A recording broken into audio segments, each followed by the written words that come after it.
जय हिंद दोस्तों, सैनिक समाचारों में आपका हार्दिक स्वागत है। सबसे पहले बात करते हैं रोज की तरह हेडलाइंस की। यदि आपको सैनिकों की चिंता है तो आप उन्हें न्याय क्यों नहीं देते हो कि सिर्फ सेना और सैनिकों के नाम पर करते हो राजनीति।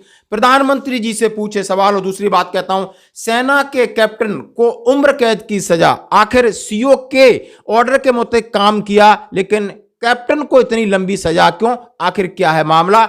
और अग्निवीर का एक और वीडियो वायरल। हाँ जी दोस्तों, एक ब्रिगेडियर साहब ने कहा है इनको सजा दो, ये वर्दी का कर रहे हैं मजाक। खबरें करते विश्वास है। सबसे पहले मैं बात करता हूं, जैसा कि हमने कहा है कि अगर सेना के हित चिंतक हैं, अगर आपको सैनिकों की चिंता है तो उनकी बात क्यों नहीं सुनते।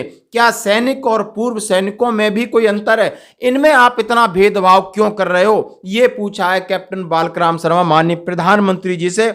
और बिलासपुर 13 नवंबर हिमाचल प्रदेश वेटरन सैनिक कल्याण विकास समिति vice chairman united front of exservicemen जेशुआर कैप्टन बालकृष्ण शर्मा ने कहा है कि देश के प्रधानमंत्री ने हिमाचल प्रदेश के लेपचा में सैनिकों के साथ दिवाली मनाई, अच्छी बात है। 35 साल से आप लगातार दिवाली मनाते आ रहे हो, बहुत अच्छी बात है। आप सैनिकों से और पैरामिलिट्री फोर्सेस के जवानों से मिलता है, बहुत अच्छी बात है। पर्व पर परिवार होना चाहिए, बहुत अच्छी बात है। ये आपका परिवार है, छोटे भाई हैं, बहुत अच्छी बात है। लेकिन आप इतने बड़े भाइयों, बड़ा दिल रखिए, वो भी हैं। और ये भी जो आपके सामने कल लौटकर जंतर मंतर पर जाके बैठ जाएंगे, ये तो उनकी समस्या है। उसके बाद क्या वो सैनिक नहीं रहते? पूर्व सैनिक हैं लेकिन आखिर सैनिक हैं। और लेकिन जहां समाज में रहते हैं वहां भी समाज के लिए योगदान करते हैं, देश के लिए योगदान करने के लिए वो तत्पर हैं, तैयार हैं। लेकिन आप कहते हो कि असली मेरा परिवार देश की सेना है, तो देश की सेना में हम भी आते हैं। और जब सामने आपके समस्याएं जितनी भी देश के सामने खड़ी होती हैं तो सेना के जवान आपकी ढाल बनकर देश की रक्षा करते हैं, आपदा में आपके पूरे भारतवासियों की रक्षा करते हैं। लेकिन जो जंतर मंतर पे बैठे हैं आप उनके बारे में क्यों नहीं सुनते? जो आरोपी की मांग रामलीला मैदान में जाते हैं आप उनकी क्यों नहीं सुन रहे? अभी आपने देखा होगा कि आपके घर मिलने वाले कुछ सैनिक थे और उनको जाकर के आपने देखा होगा कि उनको शहीदों के स्मारक में भी जाने से आपकी पुलिस ने रोक दिया। आखिर इतना बड़ा कोई दंगा फसाद नहीं था, सिर्फ मांग तो कर रहे हैं कि आप इसकी जांच करा दिए, 3 जजों से करा दिए, अन्य किसी से करा दिए। लेकिन ये किस प्रकार का आपका है, ये बात समझ में नहीं आ रही कि ऐसा कौन सा तरीका अपनाया जा रहा है कि बातचीत भी नहीं, सैनिकों के साथ दिवाली मना सकते हो। डबल रोल समझ में नहीं आ रहा है, ये दिखावा है या देश की जनता के साथ छल वाली राजनीति की जा रही है, समझ पाना मुश्किल है। क्या समझें और क्या समझ से परे है। 10 महीने से हम लगातार परेशान है माननीय प्रधानमंत्री जी, आपने कोई भी तवज्जो हमें नहीं दी है और ना ही बातचीत के लिए कभी बुलाया। यानी इस प्रकार अब कर रहे हैं जवान प्रहार और इसका रिजल्ट जरूर आएगा सामने। दोस्तों बढ़ते हैं अगली खबर की तरफ। जैसा कि सेना के एक कैप्टन को उम्र कैद, तो सेना के कैप्टन ने कहा है कि मैंने तो कमांडिंग अधिकारी का आदेश पालन किया। और ये मामला क्या है हम बताते हैं।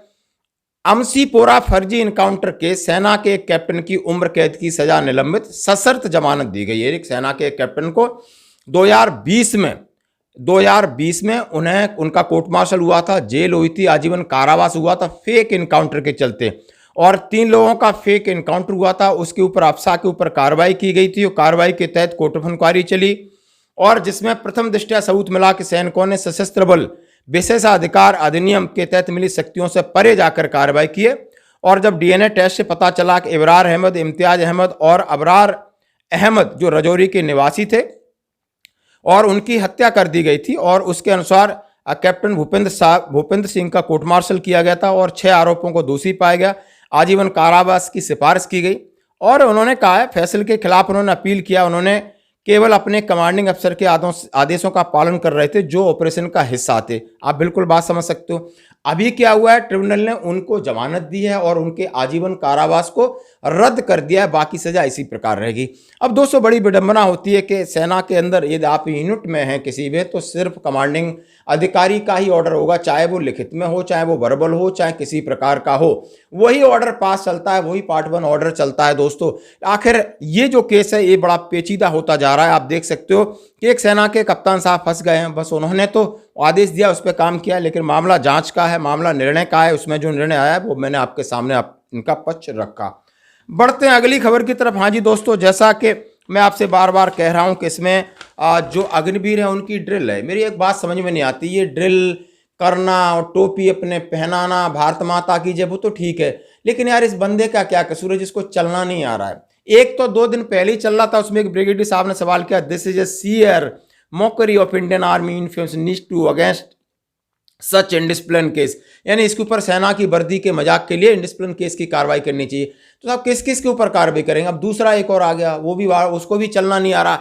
जब आप समझ सकते हो फुट ड्रिल का ये हिसाब है, तो आगे ये पीटी इनकी कैसी होगी? फिजिकल स्टैंडर्ड देखने से पता चल रहा है कि वो हिल रहे हैं, और यदि वो ऐसे स्मॉल आर्म्स फायरिंग करेंगे या बड़ी गन्स फायरिंग करेंगे, किस तरह जाएंगे, किस तरह करेज दिखाएंगे। एक अब इनका दोष नहीं है, अब दोष है तो वो 6 महीने ट्रेनिंग का है, दोष है तो उस पॉलिसी का है, दोष है तो पॉलिसी बनाने वाले का।